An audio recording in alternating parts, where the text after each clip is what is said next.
Abakozi ba Nexus TV mu twemera twifurize gukomeza kugira amahoro y'Imana. Muri aka kanya rero turavuze tukirika dufate noneho umwanya tugaruka ubundi mu by'ukuri ku mugabo ukomeje kugarukwaho umuntu utakundi yitwa Felix Antoine Tshisekedi Tshilombo. Arabura amezi make akagira imyaka 62 ariko se uyu mugabo ni muntu ki? Uyu mugabo ni muntu ki ukomeje kugarukwaho?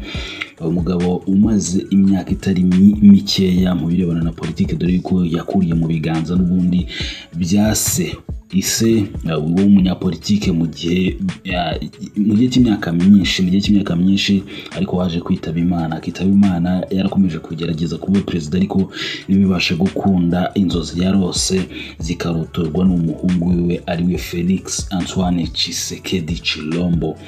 Antoine Felix Tshisekedi Tshilombo akomoka mu bwoko bw'aba Luba, yavukiye muri Kinshasa tariki ya 13 Kamena 1963.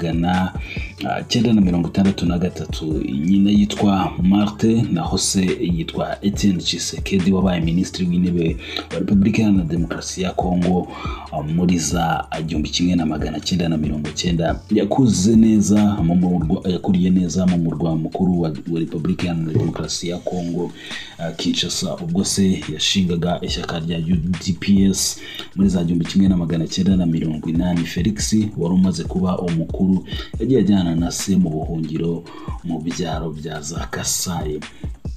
Ibyatumye imyigire ya Tshisekedi igenda iza mu tubazo mu nyuma, ariko mu mbuto yaje kwemerera we na nyina abavandimwe kuva muri Kasai. Aha rero niho Tshisekedi yaje kujya kuba mu Bubiligi.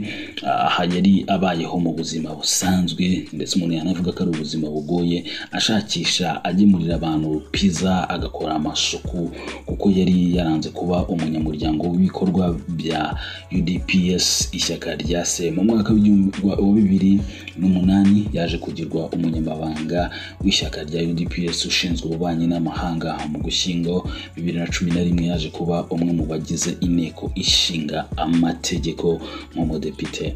Muri iki gihe ariko ntabwo yagiye akunda kuboneka mu nshingano, yaranzwe no kutaboneka mu kazi. Muri 2013 yanze inshingano zo kuba umwe mu bagize komisiyo y'amatora, ibintu yavugaga ko bishobora kuba byashyira ya Repubulika Iharanira Demokarasi ya Kongo, ibintu yavugaga ko atifuza gushyira bishobora gushyira mu kangaratete birebana na politike yari yeguriye. Yari amaze kuba umunyeshyaka weruye wa UDPS mu gihe abagize iyi komisiyo batagomba kuba bafite aho babogamiye mu by'amashyaka. Mu Kwakira 2016 Tshisekedi yatorewe kuba umunyamabanga mukuru wungirije wa UDPS. Tariki ya 31 Werurwe 2018 yatorewe kuyobora UDPS hari nyuma y'urupfu rwa se umubyara watabarutse tariki ya 1 Gashyantare 2017, ubwo yatorwaga kandi yemejwe nk'umukandida wa UDPS mu matora y'Ukuboza 2018. Tariki ya 10 Mutarama 2019 Tshisekedi byemejwe ko yamaze kwegukana umwanya w'umukuru w'igihugu cya Repubulika Iharanira Demokarasi ya Kongo. Intsinzi yegukanye higitse Martin Fayulu na Emmanuel Ramazan Shadari. Ni amatora yakurikiwe n'ibirego byinshi byavugaga ko amatora atanyuze mu mucyo. Ibi ariko ntabwo byabujije kuba tariki ya 24 Mutarama 2019 yarahiriye kuyobora Repubulika Iharanira Demokarasi ya Kongo asimbura Kabila Joseph wari umaze imyaka 18 ku butegetsi. Niryo hererekanya butegetsi ryari ribayeho mu mahoro kuva Kongo Kinshasa yabona ubwigenge. Afrika y'Epfo nicyo gihugu cya mbere cyarase amashimwe Tshisekedi, nubwo hari hakiri ugushidikanya ko abagize Afrika yunze ubumwe n'ubumwe bw'Uburayi konsinziye. Ibi binahura neza n'umubano byumvikana ko rwose Afrika y'Epfo imaze igihe kirekire ifitanye na Tshisekedi, n'ubu ngubu bari gufasha mu buryo bumwe cyangwa ubundi mu ntambara. Guverinoma y'u Rwanda ivuga ko ari intambara za Tshisekedi atari intambara z'igihugu mu buryo bumwe cyangwa ubundi. aho Tshisekedi yinangiye burundu kuba yajya mu mishyikirano n'umutwe cyangwa se n'abatavuga rumwe nawe ba muri M23 musaba ko rwose nabo bahabwa uburenganzira mu gihugu nk'abanyagihugu nubwo bafite bavuga ikinyarwanda ariko kuvuga ikinyarwanda bitavuze ko atari abakongomani kuko niho bavukiye nibwo butaka bwabo. Bidatinze Kabila yaje gusaba ko umuhanga mu by'ubucuruzi bw'amabuye y'agaciro Albert Yuma yagirwa minisitiri w'intebe gusa, ariko amahanga ntabwo yarabishyigikiye ndetse hari n'abanyekongo basabaga ko Vital Kamerhe ariwe wagirwa minisitiri w'intebe. Munyuma umwanya waje kurangira wegukanwe na Sylvestre Ilunga. Hari muri Gicurasi 2019 umwe mu banyapolitike bakuru banabayeho mu nteko Sylvestre Ilunga banabayeho mu nteko ishinga amategeko ya Mobutu Sese Seko wa Bango wa Zabanga bavanwe ku butegetsi mu 1997. Ilunga yaje kukurwa mu mwanya asimbuzwa Jean Sama Lokonde hari tariki ya 15 Gashyantare 2021.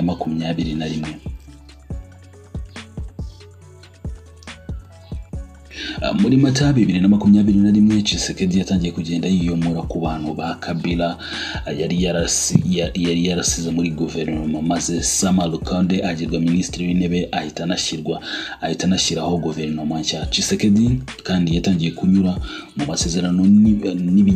masezerano y'ibijyanye n'ubucukuzi bw'amabuye y'agaciro Joseph Kabila yari yaragiye agirana n'ibihugu birimo n'Ubushinwa. Nahiga umuhigo wo guca itemwa ry'ibiti mu buryo bwangiza ibidukikije. Mu Kwakira 2022 Tshisekedi yatangiye gukomeranwa ibibazo by'umutekano, ahitamo kwiyambaza abacanshuro b'abazungu. Muri uko kwezi kandi yahinduye imiyoborere y'igisirikare agamije amavugurura aganisha ku mutekano urambye, anongerera ubushobozi igisirikare binyuze mu guhuza iki gisirikare n'abacanshuro n'imitwe itandukanye yitwaje intwaro irimo FDLR yasize ikoze jenoside mu Rwanda, yasize ikoze jenoside yakorewe abatutsi mu Rwanda. Ibintu guverinoma y'u Rwanda yakomeje kugenda yamaganira kure. Yongereye kandi umubare w'ingabo z'ubutumwa bw'amahoro yaba z'umuryango wa Afrika y'Uburasirazuba, z'umuryango w'iterambere wa Afrika y'Amajyepfo. Ibi byose bikaba byari mu mujyi wo kugarura umutekano mu burasirazuba bwa Kongo Kinshasa yari ikomeje kototerwa na M23. Aha turacyari mu mwaka 2022. Mu kubaza 2023 Tshisekedi yegukanye manda ya kabiri n'amajwi 73. Ibintu byarakaje abo bari bahatanye abagera ku 9 batangaza ko batemeranya n'ibyavuye mu matora, basaba ko yasubirwamo. Muri Gicurasi 2023 yahuye na perezida w'Ubushinwa Xi Jinping baganira ku ngamba zigamije kuzahura ubufatanye n'ibiganiro ku masezerano agendana n'ubucukuzi bw'amabuye y'agaciro muri Repubulika Iharanira Demokarasi ya Kongo. Iki gihugu cya Repubulika Iharanira Demokarasi ya Kongo kikaba kiri mu bya mbere bifite ubucukuzi bukomeye bw'ubutare burimo uranium, copper na cobalt ku isi. Tariki ya 19 Gicurasi uyu mugabo yari yivuganwe ariko yagabweho igitero ari kumwe n'umurwanashyaka wiwe Vital Kamerhe, ariko abasha guca mu myanya y'intoki abiyita abashaka impinduramatwara muri Repubulika Iharanira Demokarasi ya Kongo. Mu Kwakira 2024 arakaye cyane yikuye mu nama yari kubisara agenda yikura mu nama y'abakuru b'ibihugu bikoresha ururimi rw'igifaransa. Umujinya yatewe no kuba Perezida Emmanuel Macron yari yanze kugaruka ku birebana n'umutekano wo mu burasirazuba bwa Kongo warugeraniwe. Ibintu uyu mugabo yakomeje gushinja guverinoma y'u Rwanda. Tshisekedi yashakanye na Denise Nyakelu Tshisekedi bamaranye imyaka irenga 20, bafitanye abana 5 barimo umuhungu umwe n'abakobwa 4. Ni Tshisekedi kugeza uyu munsi ibirebana n'amashuri yize biragoranye kuba wenda wabikurura cyane, birumvikana kubera ko igihe yarageze mu bihe byo kwiga cyane ntabwo yagiye bimukundira, ariko mu by'ukuri bigaragara nuko ari umugabo ufite ubuhanga mu byakora mu birebana na politike mu buryo bumwe cyangwa se n'ubundi, nubwo harimo naho bigera ukabona ko abantu bakomeza kugenda bamushinja kugira kwikunda kudashaka gushyira imbere inyungu z'umugabane wa Afurika muri rusange ndetse n'igihugu cye, ahubwo agashyira imbere ibirebana no kwikunda ndetse no kwirebaho. So rero turabashimiye kandi dukomeza kubifuriza gukomeza kugira impagarike n'ubugingo. Murakoze.